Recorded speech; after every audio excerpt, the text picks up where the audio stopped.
Hello! I'm going to teach you some of the foundations of Pilates exercises so that later on I can show you how to do some much more awesome things. But if I don't teach you these things first, then you won't be getting the benefit out of it and you might actually hurt yourselves. So we're going to start with Pilates breathing, which is absolutely essential. But if I don't show you, you won't know what it means. Don't worry too much about the position in the first instance. We're just going to be thinking about what you're doing as you inhale and exhale.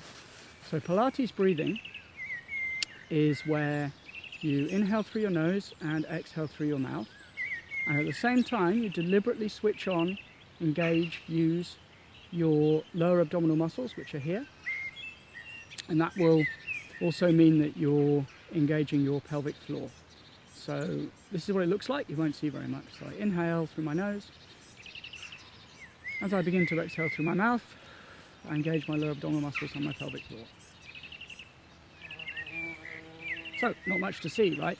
I can do that because I've been taught how and I've been doing it for a really long time. I need to teach you how it feels. So I'm going to give you a little thing to do which will really help you with that. You're going to become acquainted with your lower abdominal muscles. What you do is a really long exhale. Inhale through your nose, exhale through your mouth, and just keep going, keep going, keep going, keep going, keep going, keep going, until you feel you've got nothing left, and then keep going, keep going, keep going, keep going, keep going, as far as you can, with absolutely nothing left. And right at the end there, you will feel these muscles start to work. So do a couple of those. Those are your lower abdominal muscles. You need to know how they feel when they're working, so that when I ask you to exhale at the right point in Pilates exercises, you can deliberately switch these muscles on. So at the start of every exhale that I ask you to do in Pilates, I'm asking you to switch these muscles on. And the way that that feels, hopefully you've just got acquainted with those muscles, is like you're trying to get into a tight pair of trousers. You're trying to pull those muscles down away from the ceiling or the sky towards the ground. And at the same time, you might also feel something going on down here. That is your pelvic floor, and that will activate when you get these lower abdominal muscles working. And the pelvic floor is really important for women and for men because it's at the bottom of your pelvis there. And when you engage that, it feels like when you're trying to stop going to the toilet, stop peeing and pooing. Another helpful description is that it also feels like when you're walking into a cold sea and you're drawing up. As you start to use your lower abdominal muscles, you will start using your pelvic floor as well, and you will be able to deliberately engage it. But it's good to be aware of that. So that is Pilates breathing. So have a few goes at that long, slow exhale, and then see if you can try deliberately switching those muscles on and holding them on through a normal exhale, rather than one that you have to breathe every last bit of air out for. That's Pilates breathing.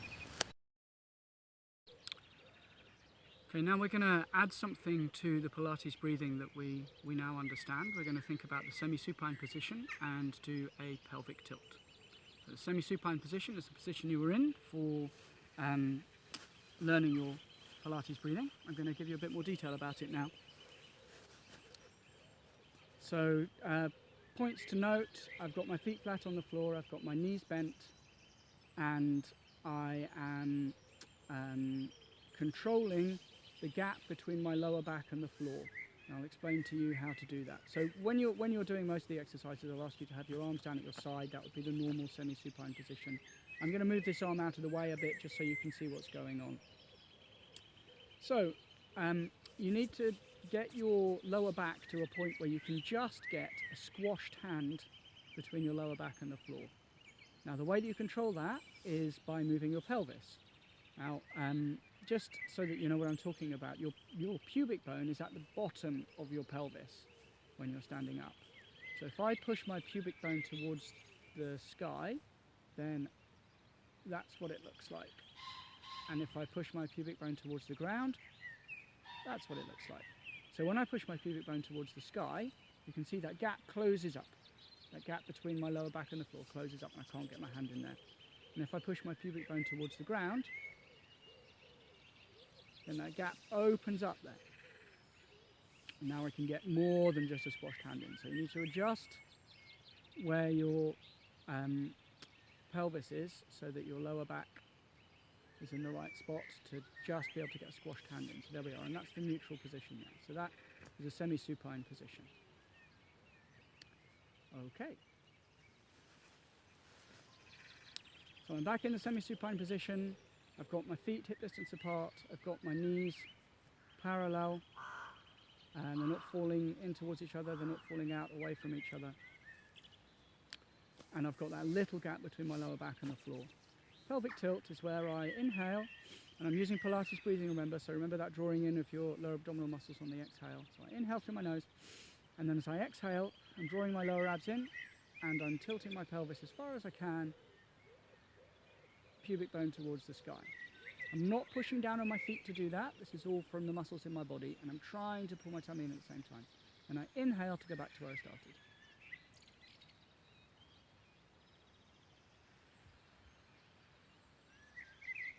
So go as far as you can without pushing down on your feet. You won't get past about there. That's okay. And inhale to go back to where you started. So I would do about 6 of those, and then you can take it further. So I go as far as I can, just tilting my pelvis, not pushing down on my feet. And then I start to push down on my feet, and I take my pelvis off the floor. That's it. I've still got my whole back on the floor, so there's a big tilt here. And then I inhale as I put my pelvis back down, and then untilt. So I do 4 of those, and then you can go further. So I'm going to tilt, then push down on my feet to pick up. I'm going to start peeling up my spine. But I'm tilting as much as I can there, so that I'm curving my spine off the floor, and I'll go about halfway up my back. There we are, and then inhale back down.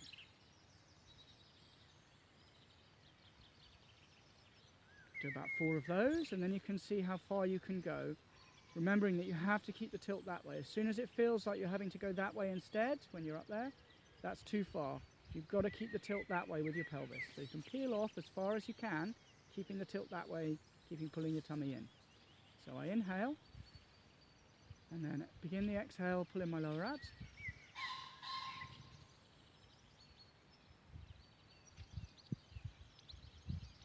Now peel, peel, peel, peel, peel. And I can get to about there. And then I'm going to inhale to go back down. And I'm going to start by thinking about sinking my lower ribs there, because that will help me curve my upper back onto the floor. So I will have just done an exhale to get there, so then I'm going to inhale back down.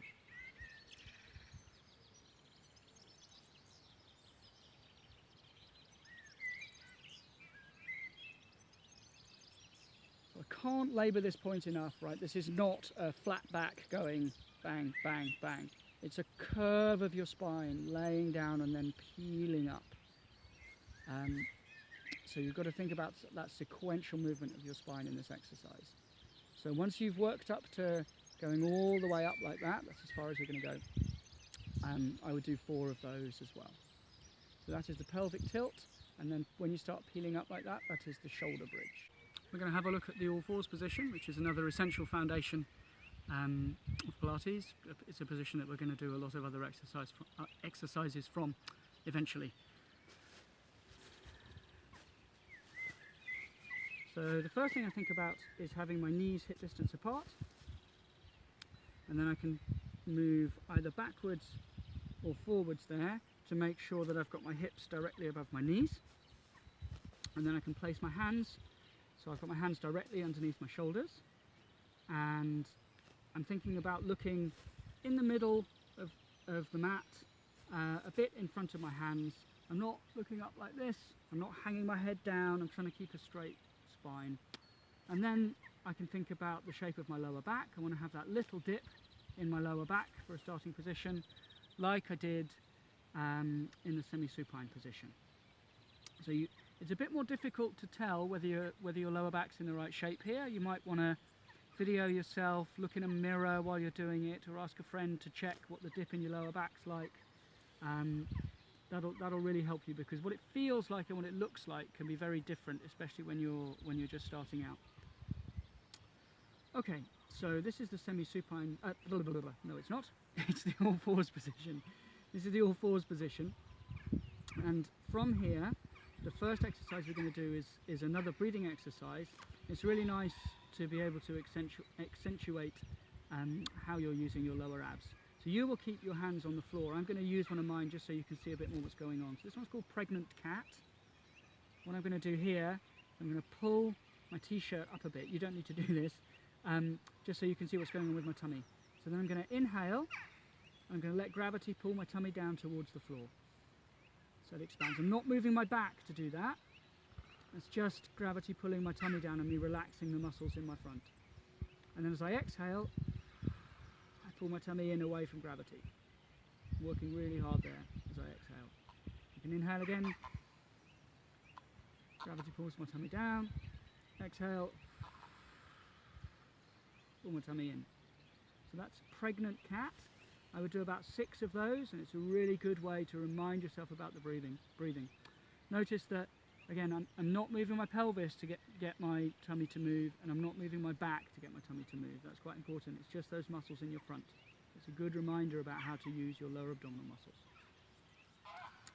So, once you're used to that all fours position and you're used to Pregnant Cat, you can start to move a little bit in that position. So next one is called Kittens. Obviously it comes after Pregnant Cat. You inhale through your nose, begin the exhale through your mouth, pull your lower abs in and push your pubic bone towards the floor. So I'm just thinking about moving my pelvis there as far as I can, and then I inhale to go back to where I started. So you can see the shape of my lower back changes a lot there, but very little else does.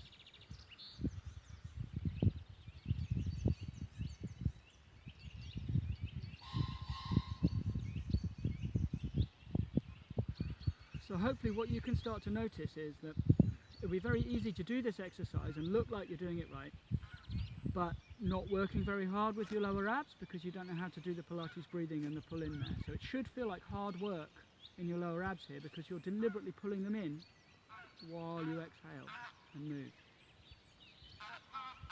So that's a recurring theme in Pilates. You'll find that the Pilates way of doing that exercise makes it much harder. And obviously that's better for exercising and strengthening your muscles. So it's, as a rule of thumb, if it feels harder, it's probably the right way to do it. If it feels really easy, something's not right there. Okay, so that is Kittens in the all fours position. When you've finished, you can sit back on your heels and then sit up if that's comfy, or move off if it's not comfy. Hi, we're going to learn about the prone position, which is another really important position in Pilates. There aren't so many exercises that start in this position, but it's still a really important one to understand because it teaches you about protecting your lower back in your normal life. And how to move while you're protecting your lower back. So it's not a very comfortable position, and it's kind of difficult for you to hear me in that position, so I might move the mic for this one just so you can hear me a bit more. Hopefully that's better. So I'm lying on my front. Looks easy, right? And I've got my arms stretched out in a Y shape in front of me. I've got my knees and feet approximately together, and then there's more to think about here rather than just lying on your front and squashing your nose.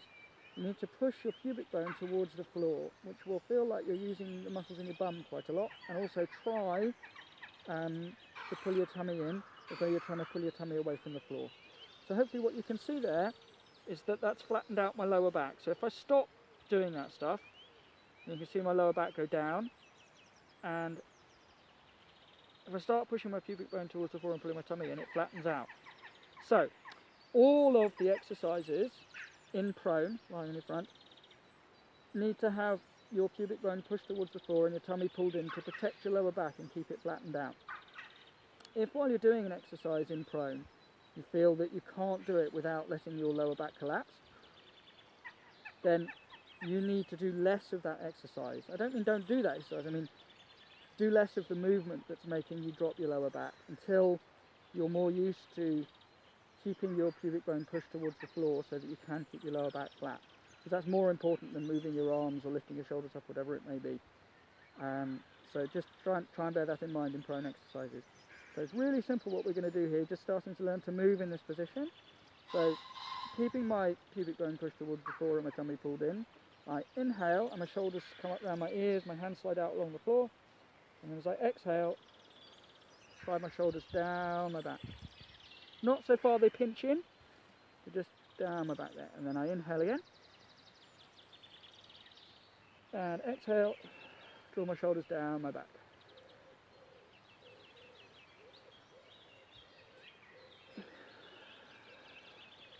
And that's the whole thing, it's just prone shoulder shrugs. That's all we're going to do for now. There's more to come in prone, but not in your first lesson. So when you're finished in prone, we've just spent all that time protecting your lower back. Let's make sure that we don't spoil that by then doing a horrible arch where your lower back drops and then you push your chest up on your arms. So the way to get out of that prone position, protecting your lower back, is you turn onto your side and then you can push yourself up to sitting.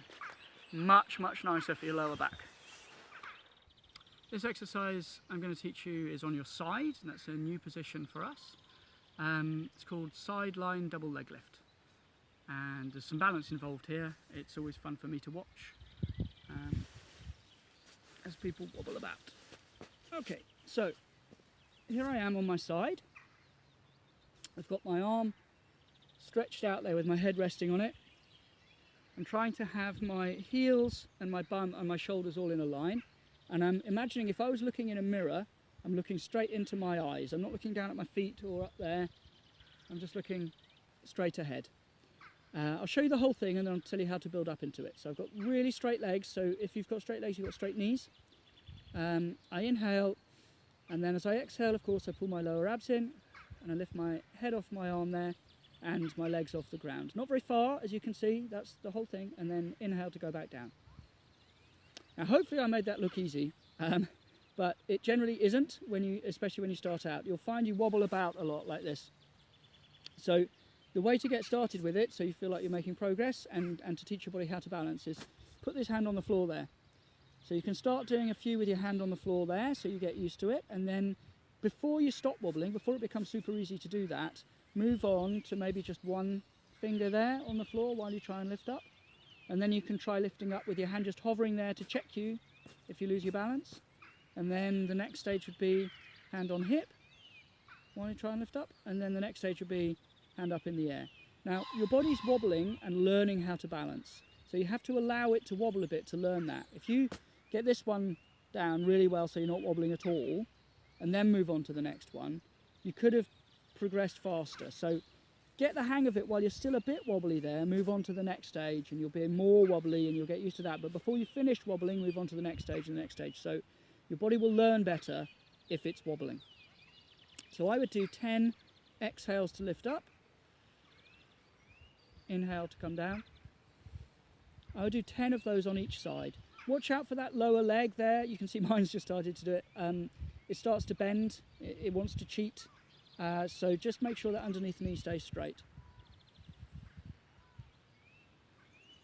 So 10 on one side, 10 on the other side. Really small lift. As soon as your ear is off your arm and your knee is off the floor, you've come far enough and you can go back down. 10 on one side, 10 on the other side, and that is the sideline double leg lift. So we've done a gentle amount of work there. Nothing too challenging, I hope, but enough to start you thinking about different ways of feeling while you're moving and being aware of different muscles and being really precise in the ways that you move. As we progress on to more challenging things and harder work as well, stretching will become important as well. But just to keep this down to a relatively short video, I'm not going to do stretching today. And because we haven't done any really hard work, I'm not going to do it today, but there's plenty of stretching to come. Maybe I'll cover that in the next class. So thank you very much for watching. I hope you've enjoyed it. Leave me some comments and some feedback. I'd like this to become a thing. I'd like to expand this, so I'm really interested to know about what you think of the content, how I'm delivering it, whether you like my trousers. Out of all the trousers I've got, my wife's in lockdown, where we're not actually at home. These are the best trousers I could find. She doesn't like any of my other ones. Video quality, setting, sound, all of it's useful information. So please let me know, leave me some comments. Thank you very much.